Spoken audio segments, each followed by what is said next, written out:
Mga kagalang-galang na miyembro ng lupo na ito, bilang tagapangulo po ng Komite ng Kultural na Pamayanan at Usaping Muslim, ikinalulugod ko pong iulat ang nilalaman po ng Committee Report number 312, Providing Equal Access to Public Cemeteries for Muslim Filipinos, Indigenous Peoples, and Other Denominations. Ito po ay base sa Senate Bill number 1273 na inihain po ng inyong abang lingkod. Ginoong Tagapangulo, ang pagbibigay galang po sa mga namayapa ay isang kaugaliang isinasagawa sa anumang dako at sulok ng mundo. Anumang pong rehiyon, salinlahi, kultura, o religion. Mayroong mga tradisyon at ritual na masasabi nating sumasalamin po sa ating likas na pagiging mahabagin at makatao. Bagamat ang paghahatid po sa labi ng yumao ay itinuturing na universal practice, batid at kinikilala po natin ang pagkakaiba naman sa pamamaraan po. Depende po sa ating mga relihiyon at paniniwala. Tulad po sa mga kapatid na Kristiyano na alam naman ng marami sa atin, ang paglilibing sa labi ay ginagawa sa pamamagitan ng pagbabaon nito sa ilalim ng lupa. Isa rin po sa mga tinatanggap na kaugalian ay ang pagsunog ng bangkay o ang tinatawag pong cremation. Madalas ay ito po ang ating nasasaksihang pamamaraan sapagkat alam naman po natin na ang pananampalatayang Kristyanismo ang bumubuo sa humigit kumulang na 90% ng populasyon. Ngunit, lingid po sa kaalaman ng lahat, marami pa rin po ang mga gawi ng paglilibing sa ating bansa na sumasalamin pa rin sa mayaman at diverse na kultura ng ating inang bayan. Tulad na lamang po sa aming mga Muslim, kami po ay tapat na tumatalima sa suna o practice ng Prophet Muhammad sallallahu alaihi wasallam na nangahulugang ang labi ng yumao ay inilalagay po sa libingan na nakaharap po sa kibla o sa direksyon kung saan ang mga Muslim po ay humaharap po sila sa aming pagdarasal. Kaya pag nandun po sa libingan, mayroon pa pong direksyon yun. Hindi po yun basta lang po ilalagay doon. Mayroon pong sapat na ritual.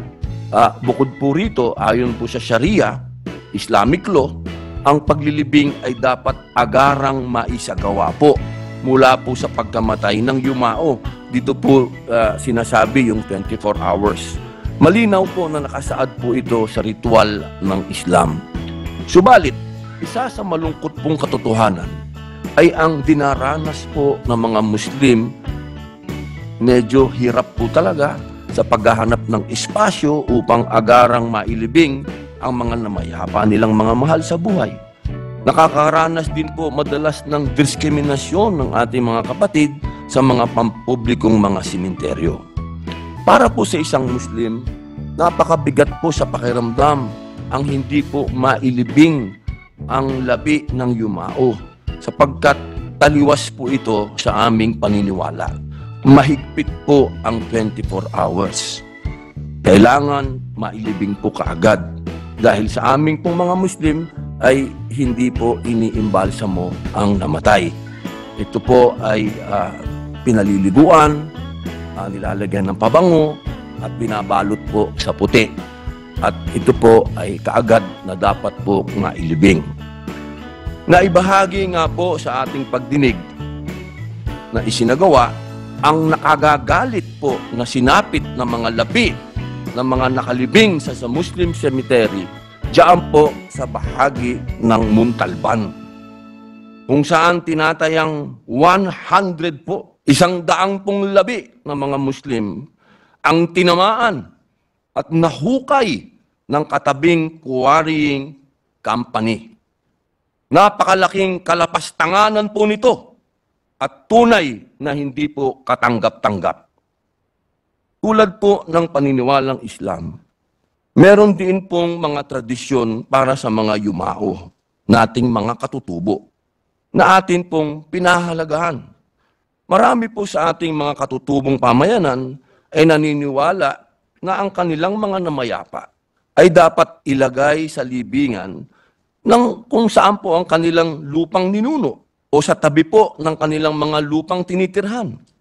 Gayunpaman, marami po sa ating mga indigenous people ang nakararanas din po ng mga hamon sa karampatang pagganap sa kanilang tradisyon para sa mga yumao.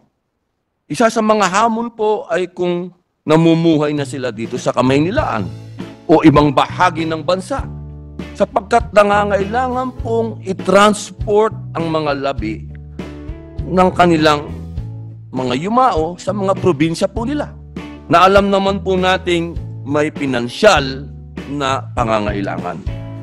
Kaya naman po ayon sa kinatawan ng National Commission on Indigenous Peoples, magiging malaking pagkakataon para sa mga katutubong Pilipino na mabigyan ng espasyo sa mga public cemetery po, kahit hindi po nila lupang ninuno.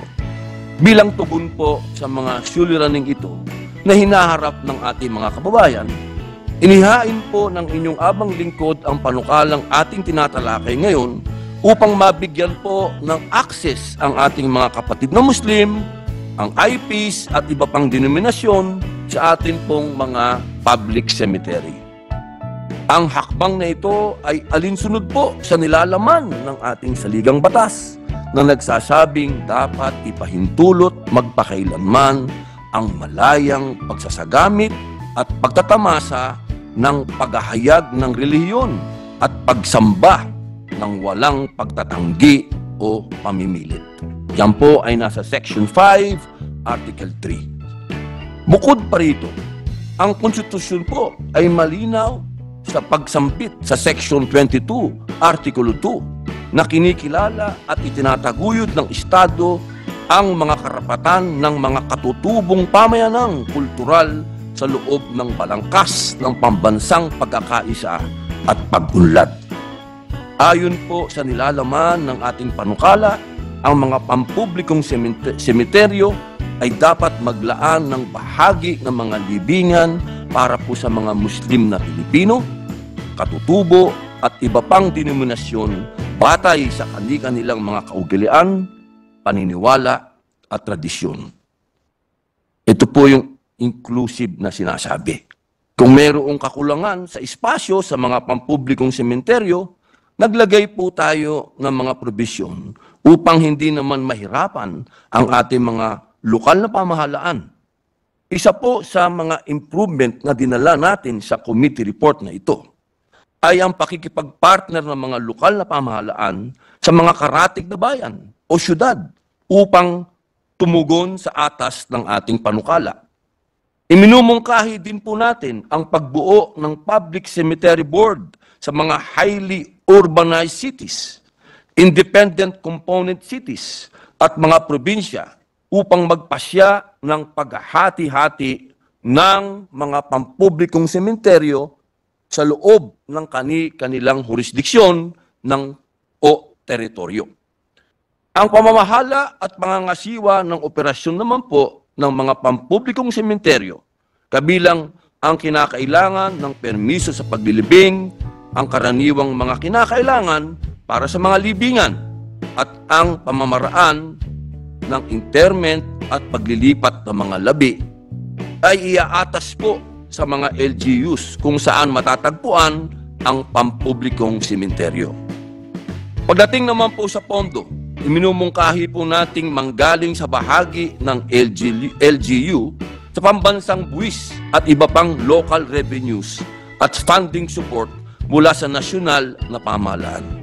Gayon din po mula sa mga government-owned and controlled corporations. Ginoong Tagapangulo, inspirasyon po nating itinuturing ang nasimulan ng mga local leaders na nagbigay ng atensyon at aksyon upang tugunan ang pangangailangang ito. Ilan na po rito ang mga lokal na pamahalaan ng Taguig, Quezon City at Montalban at naunang nagtayo ng mga Muslim cemeteries. Nariyan din po ang dating Bohol Governorate na naglaan ng plano para makapagbigay ng tamang libingan po para sa mga Muslim. Narinig din po natin ang naratibo ng paninindigan ni dating Manila Mayor Isko Moreno upang siguruhing magkakaroon ng disente, malinis at karapat-dapat na himlayan ang ating mga kapatid sa siyudad ng Maynila. Ang dati pong gobernador, ang ating pong Senate President, Chis Escudero ng Sursugon, ginoong tagapangulo, sa hulit-huli ang amin pong salmo. Naway mabigyan ng pagkakataon ng mga miyembro ng lupon na ito upang maging ganap na batas ang panukala ng pantay na access sa ating pong mga pampublikong sementeryo. Maraming salamat. Thank you very much, Senator Robin Hood Padilla.